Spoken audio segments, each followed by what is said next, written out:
Els Pastorets de Figueres han tornat al Teatre El Jardí en l'any de commemoració del seu centenari. Àngels i dimonis han donat la benvinguda als espectadors i espectadores que han assistit a la primera de les 3 funcions d'aquestes festes. El primer Nadal dels Pastors, de mossèn Rossend Fortunet, es va estrenar el dia de Nadal de 1923 i en aquests 100 anys d'història són molts els figuerencs i figuerenques que han representat algun paper principal, secundari o bé de figurants. Amb un toc vintage, recuperant els talons pintats per ambientar l'obra, els Pastorets han obert la tanda de 3 representacions programades. El dia 28 hi haurà la segona i el dia 30 la tercera. En aquesta estrena s'hi ha afegit la Colla Castellera de Figueres aixecant un pilar damunt l'escenari.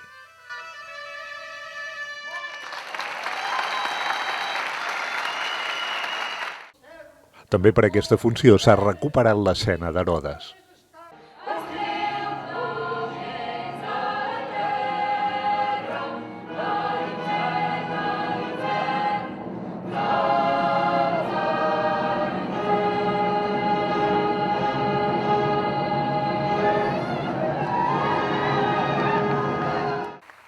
Com a cluenda, un reconeixement a un dels veterans, Ricard Salleres, que supera els 40 anys de Pastorets. I per aquesta celebració no hi podia faltar la bufada d'espelmes del centenari. Moltes gràcies i ens veiem aviat.